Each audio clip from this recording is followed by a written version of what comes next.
자, 우리 주님의 말씀 같이 보도록 하겠습니다. 열왕기하 4장 8절로 10절 말씀 먼저 좀 읽도록 하겠습니다. 시작. 하루는 엘리사가 수넴에 이르렀더니 거기에 한 귀한 여인이 그를 강권하여 음식을 먹게 하였으므로 엘리사가 그곳을 지날 때마다 음식을 먹으러 그리로 들어갔더라.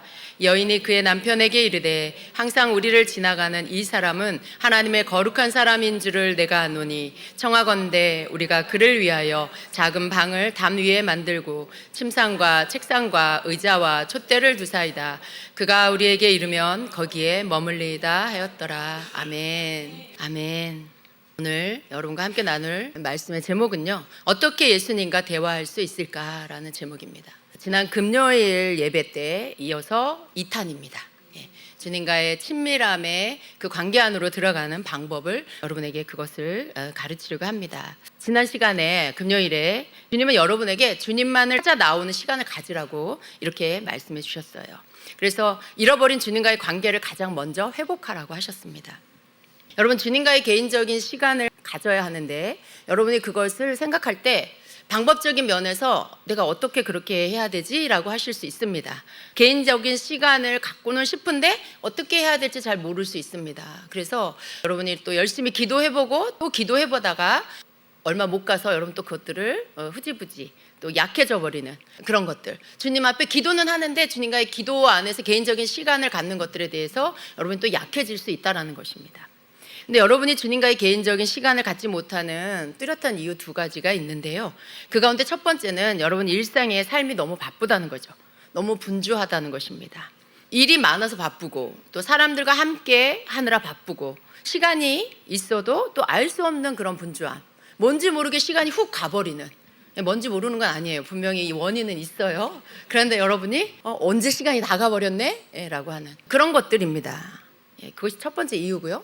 두 번째는요, 바쁘지는 않는데도 정작 주님과 어떻게 교제를 해야 되는지, 어떻게 주님과 대화를 할 수 있는 것인지를 정말 모르기 때문에 못하는 그런 경우들이 있습니다. 그래서 여러분, 오늘은요, 주님과 어떻게 교제를 할 수 있는지에 대한 이 방법을 함께 나누려고 합니다. 오늘 우리가 읽은 열왕기하 4장 8절 이하의 말씀을 한번 같이 볼 것입니다. 우리가 읽었는데요, 이 말씀 속에 한 여인이 나오죠. 수넴 여인이 나옵니다. 이 수넴 여인이 선지자 엘리사가 이 수넴 지역을 지나갈 때 늘 이 여인의 집 앞을 지나갑니다. 근데 이 여인은 하나님을 참 사랑하는 여인이었어요. 그리고 선지자 엘리사가 하나님의 거룩한 사람이라는 것도 알고 있습니다. 자신의 마을을 지나가는 이 선지자 엘리사를 그냥 보내는 것이 늘 마음에 걸리는 거죠. 저분이 하나님의 사람인데 내가 좀 잘 대접해드리고 싶다. 저분에게 내가 맛있는 요리를 해서 좀 대접하고 싶다. 늘 그런 마음이 있었던 거죠. 그래서 음식을 준비해서 또 초대하고, 선지자님 저희 집에 오셔서 식사하고 가세요, 이렇게 또 간청하고, 그래서 대접을 하고 보내드리고 이렇게 했던 것입니다. 그러다가 어느 날 여인이요, 엘리사를 생각하면서 정말 좀 더 뭔가 좀 잘해드리고 싶은 마음, 하나님의 일을 하느라 늘 피곤할 것 같은 것을 헤아렸어요. 그래서 남편에게 의논을 합니다. 여보, 항상 우리를 지나가는 이 사람은 하나님의 거룩한 사람인 줄을 내가 알아요. 근데 우리가 그분을 위해서 우리가 방을 하나 좀 만들어 드렸으면 좋겠어요. 그래서 좀 편안하게 쉬시다가 갈 수 있도록 그렇게 좀 해드렸으면 좋겠어요 라고 상의를 합니다. 남편은 그것을 흔쾌히 승낙을 하고, 그리고는 엘리사를 위해서 한 켠에 작은 방을 마련한 것이죠. 이스라엘의 가옥의 구조는요, 네모나게 짓고 그 위에 옥상이 있죠. 그 위에 방을 하나 들여서 거기에 엘리사가 쉴 수 있는 방을 하나 만든 것입니다. 여러분, 수넴 여인이 엘리사가 하나님의 사람임을 알았고요, 그를 귀하게 대접을 했습니다. 또 거기에서 더 나아가서 어떻게 해요? 자신의 마을로 지나갈 때 하나님의 사람이 쉼을 얻을 수 있도록 자신의 집으로 모셔서 거기서 거하실 수 있도록 방까지 마련해 주는 이 모습을 볼 수 있습니다. 우리가요, 수넴 여인을 오늘 좀 보려고 합니다. 여러분, 수넴 여인이 하나님의 종을 자신의 집으로, 작은 방을 마련해서 자신의 집으로 모셔드린 것을 우리가 한번 생각해 볼 때, 이것은요, 신약의 성도들에게는요, 마치 예수님을 믿고 성령님을 내 마음의 방에 모시는 것과 같습니다. 구약의 엘리사는요, 어쩌면 신약의 성령님을 예표한다라고 할 수 있어요. 왜냐하면 구약의 선지자들 중에 엘리사처럼 기적을 많이 행한 사람이 없습니다. 그의 스승 엘리야도요, 엘리사와 같이 그 많은 기적을 행하진 않았어요. 정말 초자연적인 놀라운 기적들을 그 인생 가운데, 사역 가운데 가장 많이 행한 사람이라고 할 수 있습니다. 여러분, 성령님은요, 하나님의 능력을 나타내는 하나님의 영이세요. 성령께서 성도들에게 은사를 주시고 또 성령께서 그 은사를 통해서 성령님의 놀라운 능력을 나타내셔서 죽은 자를 일으키시고 병든 자를 고치시고 없는 것을 있게 하시고 많은 사람들에게 예언과 방언과 통역과 능력 행하는 모든 일들, 지식의 말씀과 지혜의 말씀과 이런 모든 은사들을 통해서 하나님의 놀라운 초자연적인 능력을 나타내는 그분이 바로 성령님이십니다. 그런데 구약에 그러한 성령님의 놀라운 일들을 행하신 분이 바로 그 사람이 바로 엘리사예요. 그래서 무엇을 보여주냐면 신약의 성도들에게 예수님을 믿고 성령을 받으면 너희들 가운데 이러한 엘리사와 같은 능력을 행할 수 있는 것들이 나타난다라는 걸 보여주시는 거예요.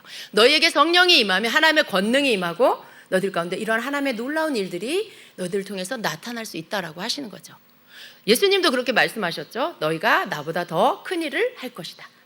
예수님보다 더 큰 일을 한다라는 말씀에 대해서 믿지 못한 성도들이 많이 있을 수 있어요.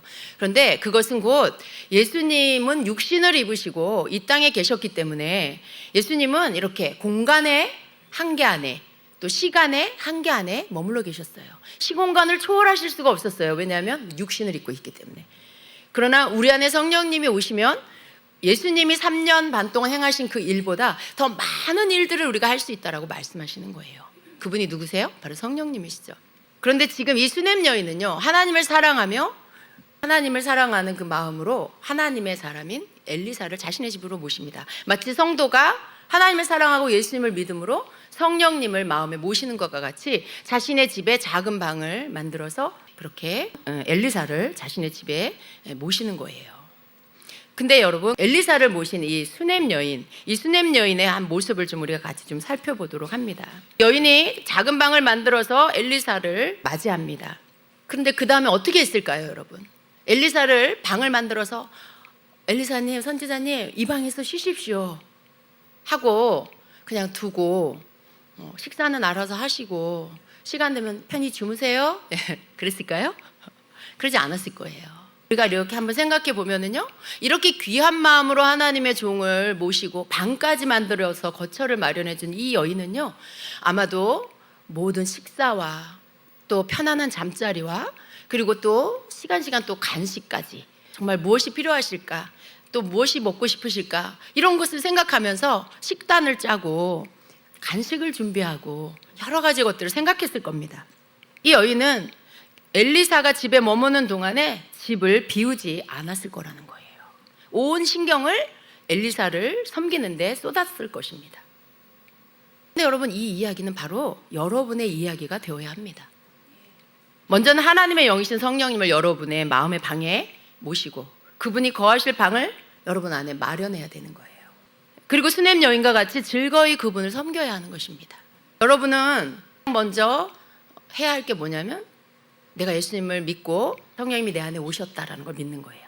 주님이 내 안에 오셨다라는 것을 믿는 거예요. 여러분 중에 어떤 사람은 성령님이 여러분 안에 거하신다는 것 자체도 아직 믿지 못하는, 혹은 믿었다가 의심했다가 안 믿었다가 이런 분도 계실 수 있어요. 근데 여러분, 믿으시길 축복합니다. 여러분이 예수님을 나의 구주로 믿고 하나님을 사랑하고 예수님을 믿는 여러분 안에는 성령님이 오실 수밖에 없어요. 왜냐하면 하나님의 약속이기 때문에 그렇습니다. 때로는 여러분이 죄를 짓고 넘어질 때도 있을 거예요. 여러분 자신이 볼 때 여러분 자신이 마음에 안 들 수도 있을 거예요. 넌 왜 그 모양이니? 내가 봐도 내가 너무 싫어. 막 그럴 때 여러분 있을 수 있잖아요.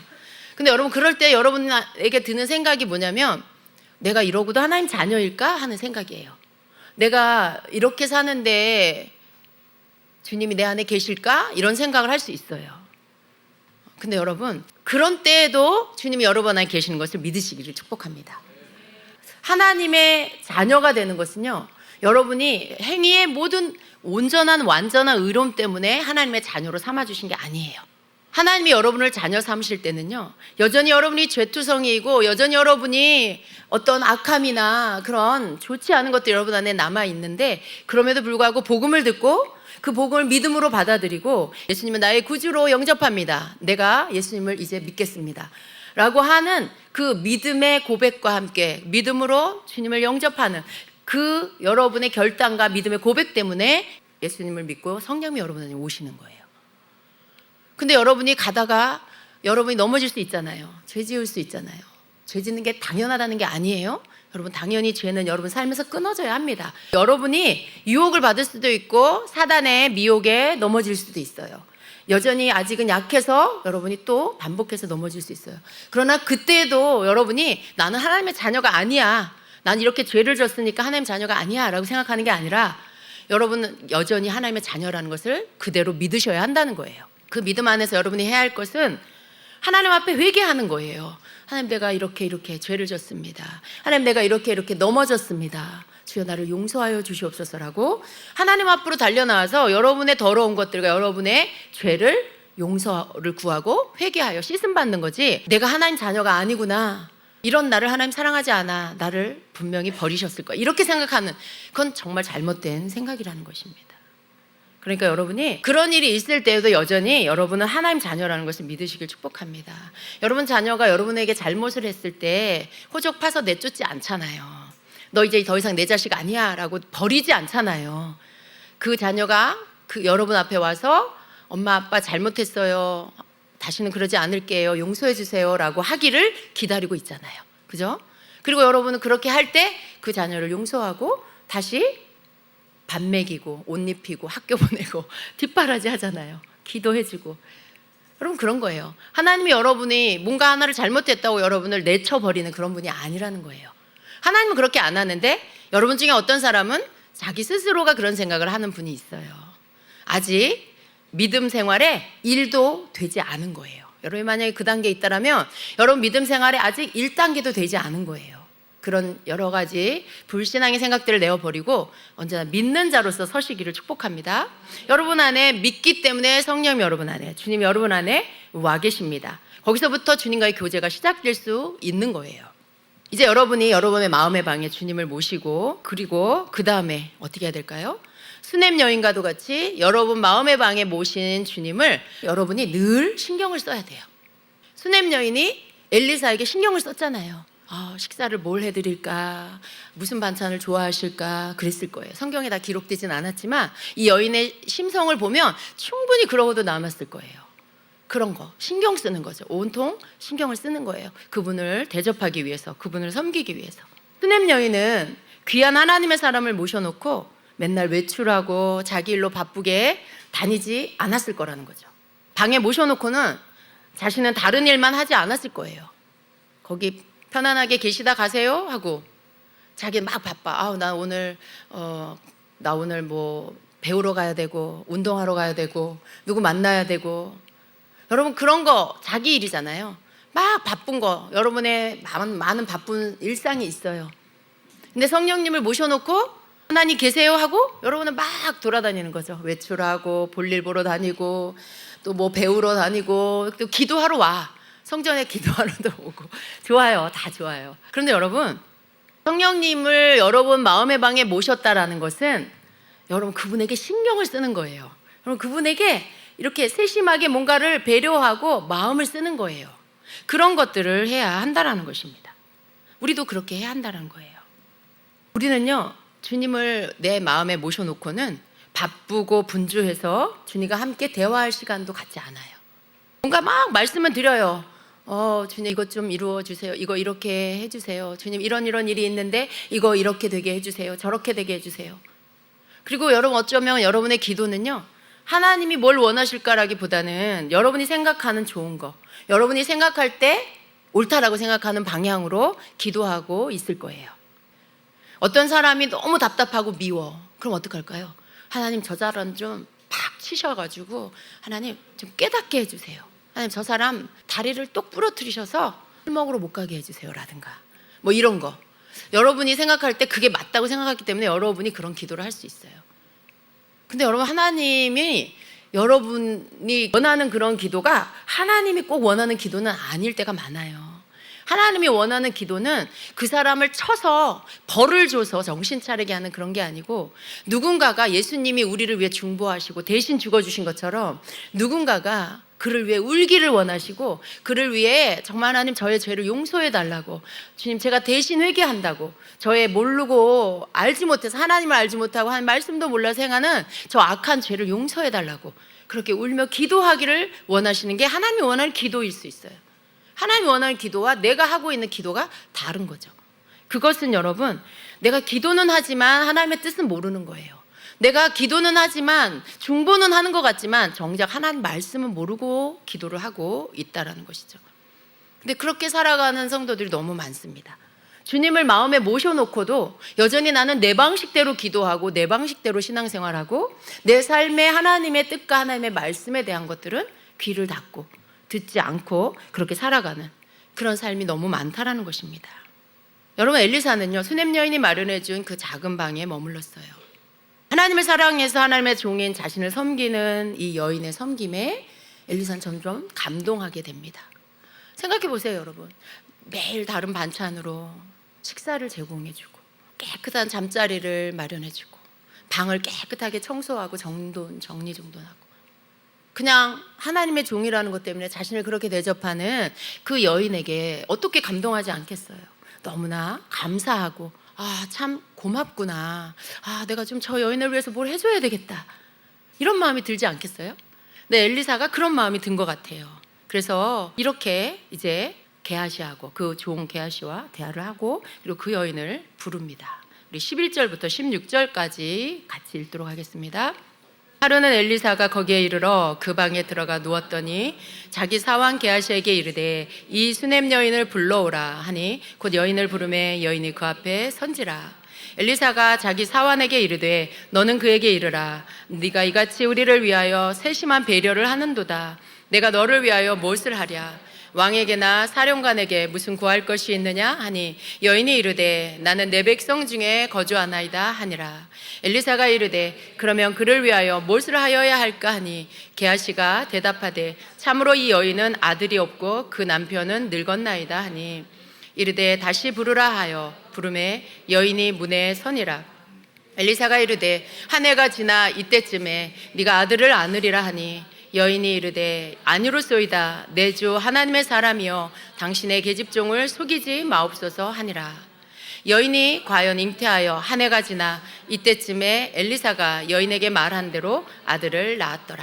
아멘. 예. 수넴 여인의 섬김에 그 세심한 배려에 감동한 엘리사는요, 그 여인을 위해 무엇을 해줄까라고 할 때 그 여인에게 가장 필요한 거, 그 마음에 가장 소원하는 걸 해줘야 되겠다는 마음이 든 거죠.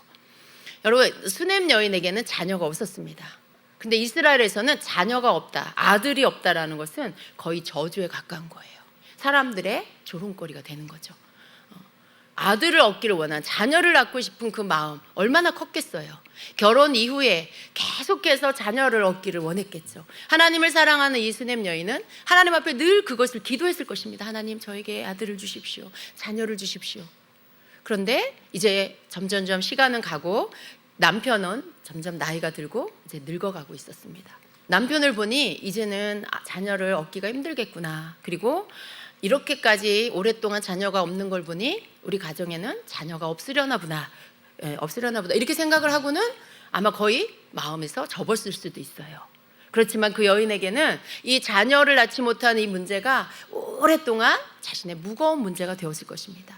그 마음의 짐, 그 마음의 무거운 짐, 그러한 문제가 바로 자녀 문제였을 거예요. 여러분의 각자의 여러분 마음 안에도요, 각자 여러분이 가장 무겁게 느끼는 문제가 있죠. 늘 고심하는 문제, 오랫동안 기도하고 기다리는 그런 문제. 기도하고 기다리는데 응답이 없으니까 어때요? 점점점 소망을 잃어가고 있는 그런 무거운 문제가 여러분 삶에도 분명히 있을 것입니다. 근데 이 여인에게는 바로 그것이 이 문제였어요.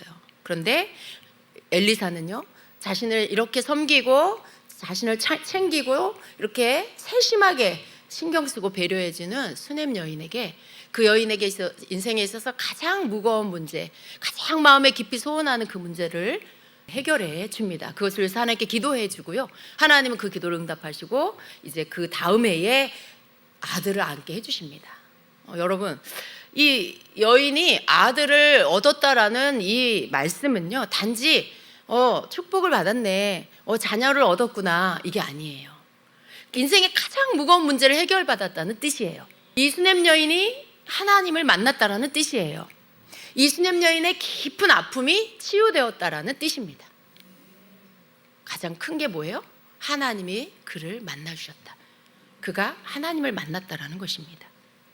여러분, 우리가 주님 앞에 이렇게 세심하게 우리 마음의 방에 모신 그분에게 이 수냄 여인과 같이 세심하게 배려하고 섬기고 그렇게 신경을 쓰고 그렇게 하면요, 여러분에게도 그런 일이 일어납니다. 여러분이 먼저 또 아셔야 될 게 있는데요. 이 수냄 여인은요, 엘리사를 섬길 때 어떤 바램을 갖지 않았어요. 내가 저 기적을 행하는 하나님의 사람을 모셔서 내 문제를 좀 해결해 달라고 해야 되겠다. 내가 좀 나를 위해 임신할 수 있도록 기도해 달라고 해야 되겠다. 뭐 이런 생각을 하나도 안 한 거예요. 그런 건 마음에 갖고 있지도 않았어요. 그냥 하나님을 사랑하기 때문에 그 하나님의 거룩한 사람을 섬기고 싶은 마음, 이게 하나님을 향한 마음인 거죠. 그 마음으로 그냥 섬겼어요.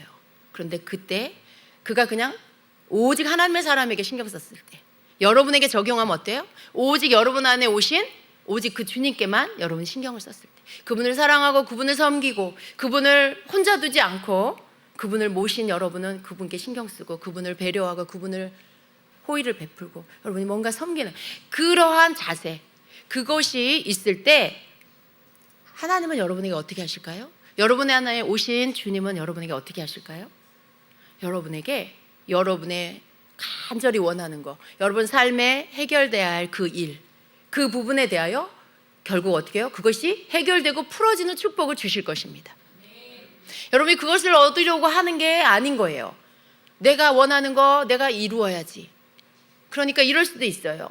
밤낮 아침마다 저녁마다 가서 엘리사님 제가 소원하는 게 있어요. 저를 위해 기도해 주세요. 저를 위해 기도해 주세요. 이 일을 좀 이루도록 저를 축복해 주세요.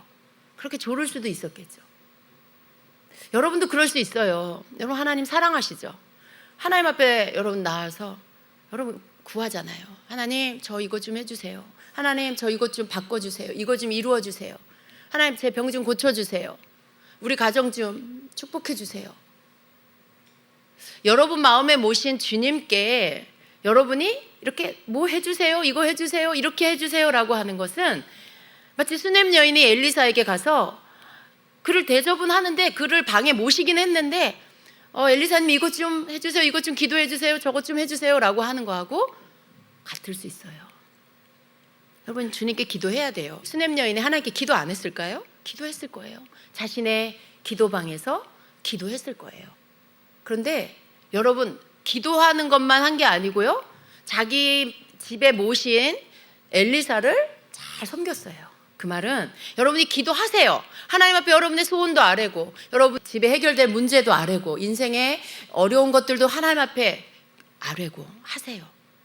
그런데 그것만 하는 게 아니고요, 그걸로 여러분이 여러분 마음의 방에 모신 주님께 여러분이 해야 할 것들을 다 했다라고 생각하면 안 된다는 거예요.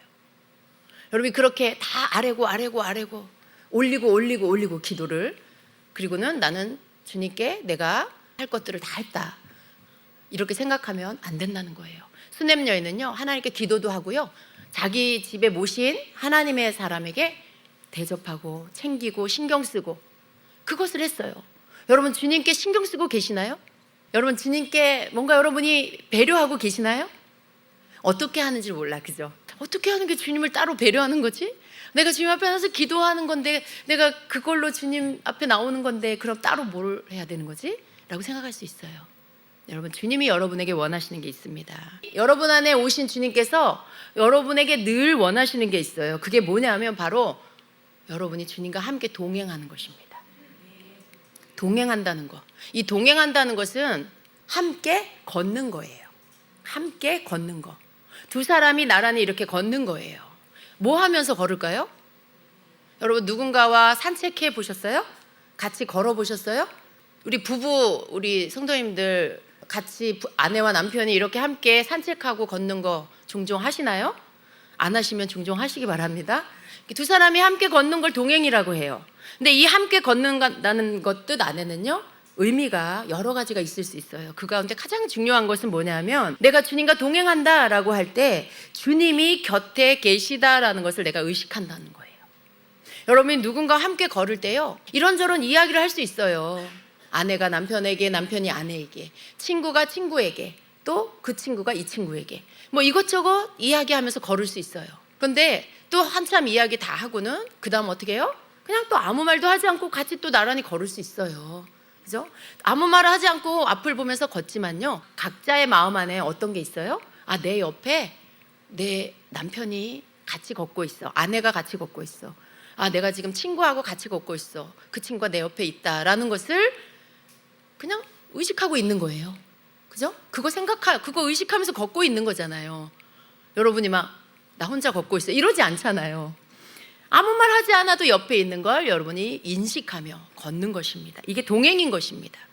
주님과 동행한다라는 것이 바로 이런 거예요. 내가 있는 그곳이 어디이든 주님께서 거기 계신다라는 것을 내가 인식하는 거예요. 그것을 의식하는 거예요. 여러분, 주님과 내가 하루 종일 동행한다라는 것은 내가 집에 있든지 교회에 있든지 내가 일터에 있든지 학교에 있든지, 또 내가 혹은 운전하며 차 안에 있든지 길거리를 걷고 있든지, 심지어 내가 화장실에 있든지 어디에 있든지 내가 있는 그곳에 주님이 함께 계신다라는 것을 의식하는 거예요. 그래서 내 마음에 있는 이야기를 수시로 주님께 이야기할 수 있어야 돼요. 여러분 마음 안에 있는 것들을 수시로 이야기할 수 있어야 돼요. 여러분이 주님과 함께 걷는다라면 이야기하다가 또 잠깐 안 하다가 또 이야기하고 그러겠죠. 여러분 안에 있는 그 사람이 좋은 친구라면, 또 부부의 관계 안에서 여러분 마음 안에 있는 힘든 거, 여러분 마음 안에 있는 며칠 동안 생각하고 있는 거, 뭐 이런 것도 이야기할 수 있고요. 여러분이 계획한 어떤 일들이 있는데 그걸 해야 될지 어떻게 해야 될지 또 그것을 이야기할 수도 있고요. 친구에게는 여러분 마음 안에 힘든 거, 정말 누구한테도 말할 수 없는 그거, 내 이야기라면 뭐든지 다 들어주는 그 친구라면 그 친구에게 자신의 그 마음 안에 있는 이야기를 할 것입니다. 여러분, 내가 주님과 함께 동행한다라는 것은 바로 그런 거예요. 내 마음 안에 있는 것을 이야기하는 거예요.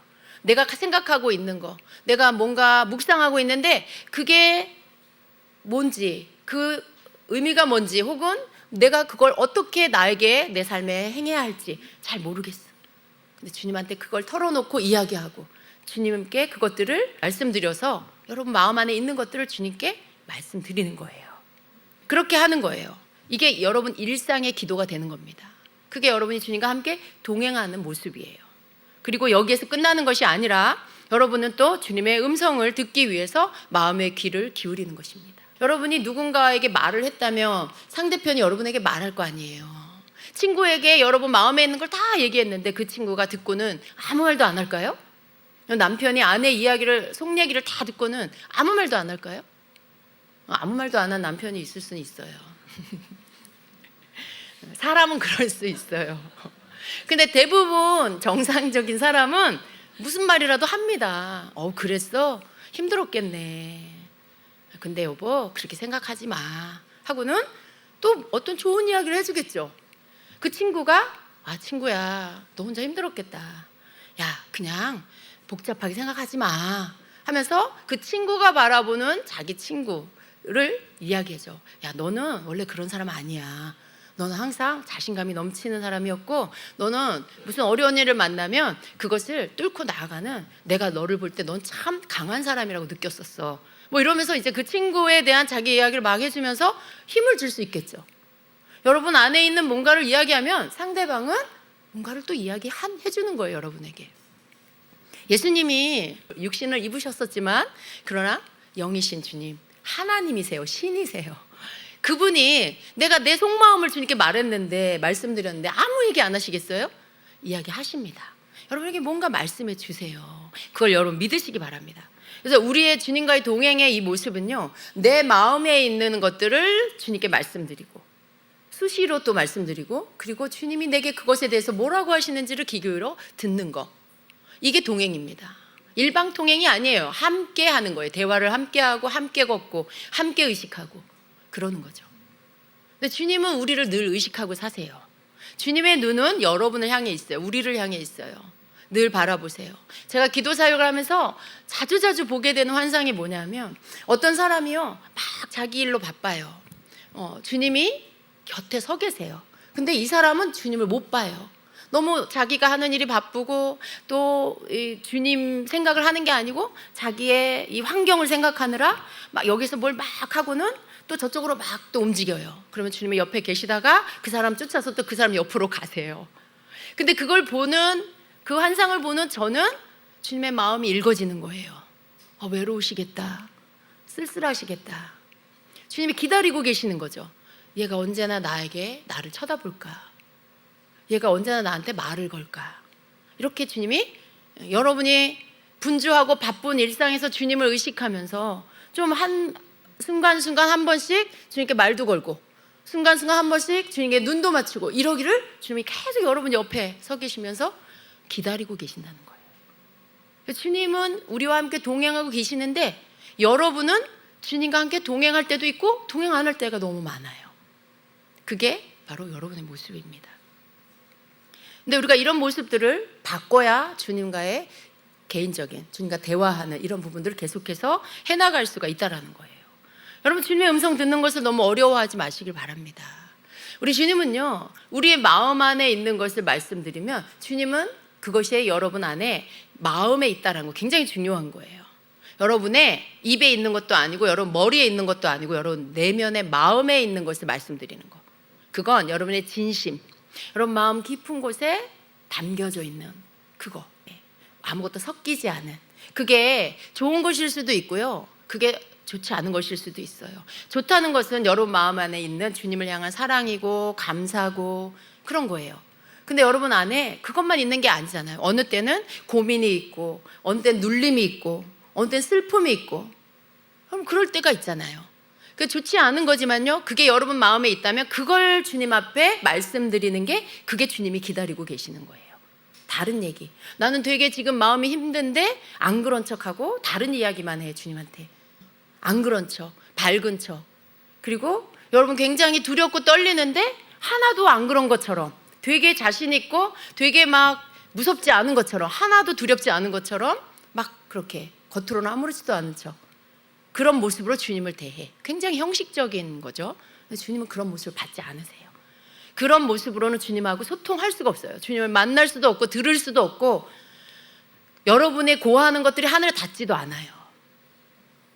주님 앞에 드려지는 것은 주님이 받으시는 여러분에게 무언가를 주님이 말씀해 주실 수 있는 것들은 여러분 마음에 있는 것을 주님께 말씀드릴 때 그분의 음성을 여러분이 듣게 되는 것입니다.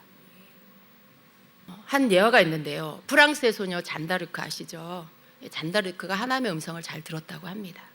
근데 어느 날 왕이요, 하나님이 자기가 왕인데 자신을 제쳐놓고 시골 소녀인 그 잔다르크에게만 말씀하시는 것이 못마땅했어요. 그래서 이 소녀에게 이렇게 퍼부었다고 합니다. 그 음성 말이야. 왜 그 음성은 나한테는 오지 않는 것이냐? 왕은 네가 아니라 나란 말이다 하고 고함을 쳤대요. 근데 그때 잔다르크가 이렇게 말했다고 합니다. 음성은 왕께도 옵니다. 왕이 듣지 않으실 뿐입니다. 삼종기도 종이 울리면 왕께서는 성호를 긋고 그걸로 끝입니다. 하지만 마음으로 기도하시면 그리고 타종이 멎은 뒤 공중에 울려 퍼지는 종소리를 들으시면 왕께서도 소녀처럼 음성을 들으실 것입니다. 이렇게 말을 했대요. 지금 이 프랑스 잔다르크 시대가 종교가 카톨릭이죠. 삼종기도라는 것은 당시에 하루에 3번 종을 울리는 거예요. 그러면 성에 있는 모든 사람들이 하던 일을 다 딱 멈추고 그때 마음으로 하나님께 하나님 묵상하면서 기도하는 그 시간을 말합니다. 그런데 그 기도 시간에 왕은요 그냥 형식적인 예의만 갖추고 그냥 그 시간을 넘겼다라는 거예요. 그러니까 하나님의 음성을 들을 수가 없었던 거죠. 주님의 음성을 들을 때 마음을 모으는 것은 굉장히 중요합니다. 마음이 드려진 여러분의 고백이나 기도나 그런 것들이 됐을 때 여러분이 또 주님의 음성을 듣게 된다는 거예요. 한번 생각해 보세요, 여러분. 여러분이 누군가에게 나 좀 만나주세요. 그랬어요. 그래서 약속을 하고 약속 장소에서 만났어요. 그 사람 마음에 있는 걸 누구에게도 말할 수 없는 것들을 다 진실함을 가지고 그 마음에 있는 걸 솔직하게 다 말을 해요. 여러분, 그 이야기를 듣는 그 사람이요, 형식적으로 들을 수 있을까요? 형식적으로 그 사람을 대할 수 있을까요? 그 사람 놔두고 다음 자기 스케줄 때문에 건성으로 들을 수 있을까요? 그럴 수 없는 거예요. 사람과의 관계에서도 그럴 수 없는 거예요. 더군다나 하나님이, 우리를 사랑하셔서 생명까지 주신 예수님이 어떻게 여러분의 진심을 고백하는데 건성으로 들을 수가 있어요? 어떻게 여러분이 솔직한 그 마음을 모아서 여러분의 가장 그 마음 깊은 곳에 있는 것들 말씀드리는데 어떻게 주님이 여러분을 귀로 듣지도 않고 무심하게 스치고 지나갈 수가 있어요? 들으셔요. 주님은 여러분의 그 마음의 고백을 들으시고요, 그 마음의 이야기를 들어주시고요, 그리고 또 이야기해 주세요. 말씀을 해주세요. 여러분에게 그걸 여러분이 믿으셔야 돼요. 그래야 음성을 들을 수가 있습니다. 저는요, 사역을 앞두고요, 제가 여기 내려오기 전에 제 방에서 다시 한번 또 주님께 마음을 드리는 기도를 합니다. 그리고 전 주님의 음성을 듣습니다. 그때 내 안에 계시고 내 곁에 계시는 주님의 음성은 이렇습니다. 주님께서 이렇게 말씀을 해주세요. 내가 너와 함께한다. 네가 아니라 내가 할 것이다. 여러분, 제가 항상 마음에 부담감이 있죠. 사역을 앞두고 부담감이 있어요. 이 시간에 성령님이 역사하기를, 이 시간에 주님이 일하시기를, 주님의 여러분을 축복해 주시기를, 하나님의 뜻이 이루어지기를. 근데 제가 그러려면 제가 준비가 돼야 되잖아요. 여러분, 저 만나러 오는 거 아니잖아요. 그죠? 주님 만나러 오시는 거잖아요.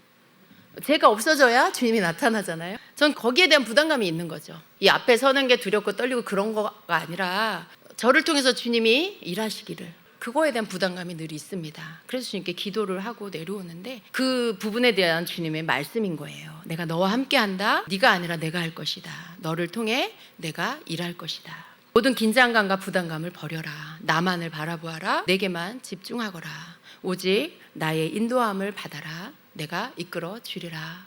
이렇게 짧은 메시지를 저에게 주세요. 말씀해 주세요.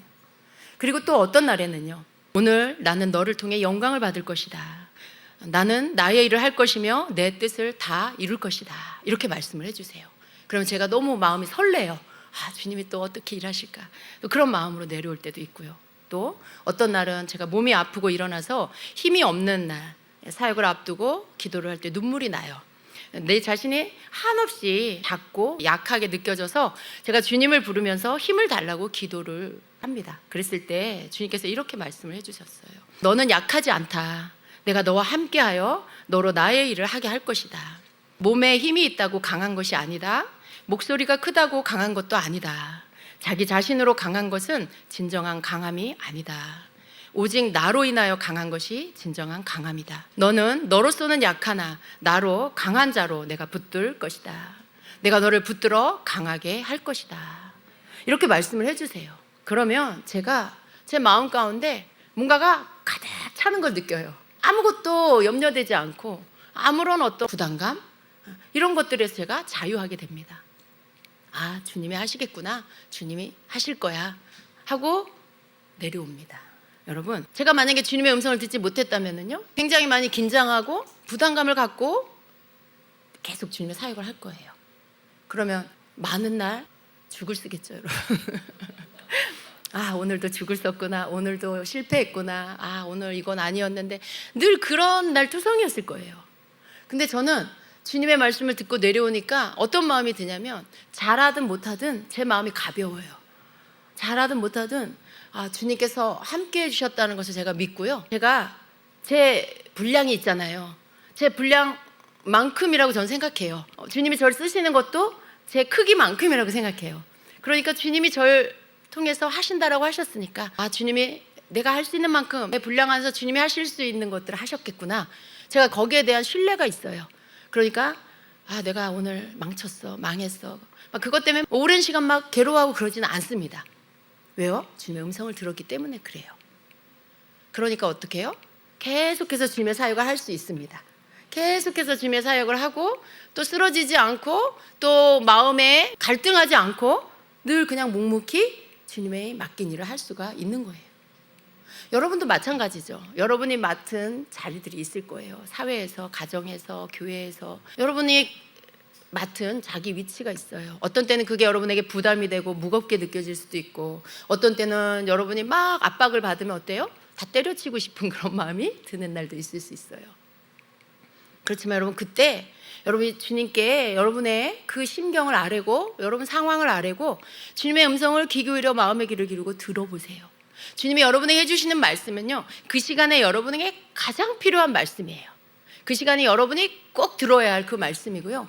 사람 어떤 누군가가 여러분을 위로하는 것보다, 여러분에게 격려하는 것보다 주님이 여러분에게 해주시는 그 말씀이 가장 여러분에게 힘을 주고 여러분에게 능력을 준다라는 것입니다. 왜냐하면 그분은 하나님이시기 때문에, 나를 가장 잘 아는 하나님이 나에게 말씀해 주시는 것이기 때문에 그 말씀에 대한 여러분의 마음에서 올라오는 신뢰는 가장 큰 거예요. 나를 가장 잘 아시는 주님, 나에게 이렇게 말씀해 주시는 것은 주님 가장 필요한, 내가 꼭 들어야 할 그 말씀, 나의 귀에 듣기 좋으라고 하시는 말씀도 아니고, 주님이 뭘 나에게 잘 보일 일도 없지만 그냥 나 기분 좋으라고 하시는 말씀이 아니라는 걸 알기 때문에 그분은 거짓말도 하시지 않아요. 그분이 누군가에 잘 보이려고 덧붙여서 말씀하실 필요도 없어요. 그분은 그냥 가장 깨끗하고 진실하게 진실만 말씀하시는 거죠. 그런 주님이 나에게 이렇게 말씀해 주시면 여러분, 우리의 마음이 어때요? 나를 정확하게 보시는 그분이, 진실함으로 말씀하시는 그분이 나에게 이 말씀을 하실 때 나는 거기에 대해서 그대로 100% 받아들이는 거예요. 내가 너의 힘이다, 내가 널 붙들어 주겠다 라고 하실 때 그 말씀을 그냥 그대로 믿는 거죠. 그럴 때 여러분 안에 힘이 일어나요. 여러분 안에 담대함이 일어나고요, 그 어떤 것도 두렵지 않은 마음이 여러분 안에서 일어나게 되는 거예요. 뭐가 그렇게 했어요? 주님의 음성이, 나를 위하고 나를 사랑하시고 나를 위해 생명 주신 그 주님의 음성이 나에게 힘과 능력이 되는 거고, 내 인생에 내 눈앞에 바로바로 나의 바로 앞에 있는 해결해야 할 그 문제를 해결할 수 있는 답이 되는 거예요. 그게 쌓여서 여러분 인생의 길을 계속해서 앞으로 걸어 나아가는 것입니다. 그렇게 해서 여러분, 우리는 이 땅에서 주님과 함께 동행하며 사는 거예요. 여러분, 주님이 여러분에게 이걸 원하시는 거죠. 여러분과 함께 동행한다라는 것은 바로 이런 거죠. 그냥 주일날 한 번 와서 예배 드리고 돌아가서 한 주 내내 여러분 혼자 사는 거, 이건 동행이 아니에요. 이건 진정한 그리스도인이 아니에요. 계속해서 여러분 마음의 작은 방에 모신 그 주님을 여러분이 세심하게 신경 쓰고 그분을 배려하고 그분을 사랑하고 그분을 섬기는 것, 그건 곧 여러분의 모든 시간 속에 그분과 함께 동행하는 것, 여러분에게 원하시는, 주님이 원하시는 것, 바로 그걸 해드리는 것, 바로 그게 주님과 함께 사는 방법입니다. 여러분은 들을 수 있어요. 여러분이 주님의 음성을 들으려면 아직도 수년을 지나고 여러분이 더 훈련을 받아야 된다, 이렇게 생각하지 마시기 바랍니다. 여러분, 주님의 음성을 들을 수 있습니다. 그런데 이게 여러분 되어지지 않는 이유는 여러분이 시간을 갖지 않기 때문에 그래요. 이것 또한 훈련이 필요합니다. 하루의 삶 안에서 여러분 잠깐 멈추는 시간을 좀 가져보세요. 제가 아까 말씀드린 그 환상 속에서 그 사람, 제가 원하는 건 그거였어요. 뭘 막 엎드려서 하고 있어요. 근데 제가 환상을 보면서 그거 좀 잠깐 내려놓고 일어나서 주님 좀 바라보지, 그거였거든요. 잠깐 멈추는 거예요. 그게 필요한 거예요. 여러분 삶에 이것이 훈련되려면 여러분 분주하게 뭐 하는 거 있잖아요. 그거 잠깐 멈추는 거예요. 단 10분이라도 그걸 멈추고 주님하고 대화하려고 해보세요. 단 10분이라도 여러분 늘 기도 시간에 했던 그 기도 말고 그냥 주님과 여러분 자신, 두 사람 안에서의 대화를 한번 해보시기 바랍니다. 그럴 때 주님은 여러분의 진실함으로 대하는, 주님만을 바라보며 대하는 여러분 마음에 주님은 여러분만을 위한 여러분의 들어야 할 그 음성을 여러분에게 들려주실 거예요. 이게 훈련이에요, 여러분. 여러분이 잠깐 멈추는 훈련, 잠깐 멈추고 주님을 향해서 주님만을 위한 시간을 내는 거. 많은 보따리 갖고 와서 또 말씀드리지 말고, 여러분 그거 아세요? 우리가 식기도를 할 때도요, 밥 먹기 전에 기도를 하는데도 여러분 무심히 기도하다 보면요, 여러분이 평상시에 기도할 때 하는 기도 있잖아요. 하나님 이거 이루어 주시고 이거 해결해 주시고 이거 해주세요. 여러분도 알지 못하면서 어느새 기도를 할 때도 여러분 그 기도하고 있는 거 아세요? 그러지 않으세요? 식기도할 때 또 막 기도하고, 식기도할 때 또 나라를 위한 기도, 열방을 위한 기도, 막 세론들을 위한 기도, 자기도 모르게 뭔가 막 그런 기도를 해요. 하다가 멈추죠. 내가 지금 감사 기도만 하면 되겠지. 근데 여러분, 우리의 기도의 습관은 이미 너무 오랫동안 그렇게 배어 있는 거예요. 그냥 기도하면 그런 게 줄줄줄 나오는. 근데 그런 거 말고, 그런 건 여러분 개인 기도 시간에 수냄 여인처럼 따로 하세요. 그렇게 주님께 기도하세요. 그런데 개인적으로 주님과의 갖는 시간은 따로 여러분이 단 10분이라도 잠깐 멈추시고 오직 주님만을 위한 시간을 내시기 바랍니다. 오직 주님만을 위한 말씀을 여러분 안에 있는 그걸 주님께 나누시길 바랍니다. 그리고 꼭 주님께 들으려고 하는 시간을 가지세요. 주님께 말씀해 달라고 하시고요, 잠깐 기다리는 시간, 이 잔다르크처럼 그냥 그 시간 여러분이 할 거 했다고 지나버리지 말고 주님 말씀해 주세요 하고 마음의 귀를 기울이고 들으려고 하는 시간을 또 가지세요. 그래서 그분이 하시는, 주님이 여러분에게 해주시는 말씀을 받아들이기 시작하세요. 그렇게 여러분이 하면 그 시간이 굉장히 즐거움의 시간이 되고요, 매일매일 그 시간을 해야 되겠다라는 마음이 들 거예요. 그래서 이게 어려운 훈련이 아니고 즐거이, 여러분이 즐겁게 행할 수 있는 그러한 훈련이 될 것입니다. 여러분, 그런 시간을 통해 예수님과 대화하는 것들을 이제는 아주 즐겁게 해나가시기를 축복합니다. 우리가 이것을 해야 하는 이유는요, 예수님이 우리에게 원하시는 것이기 때문에 그래요. 예수님이 우리에게 이것을 원하십니다. 나와 함께 이야기하자, 나와 함께 교제하자, 나와 함께 나누자. 이렇게 주님이 우리에게 이것을 원하고 계십니다. 여러분, 그렇게 하실 때 수냄 여인은 가장 원하는 걸 얻었어요. 여러분, 주님을 얻게 되면은요, 여러분 인생의 해결책, 여러분 인생의 문제, 여러분이 구하지 않았고 오랫동안 기도는 했지만 어느새 나도 모르게 그게 풀어져 가고 있는 것들을 보게 될 것입니다. 여러분, 그렇게 되시길 축복합니다. 아멘.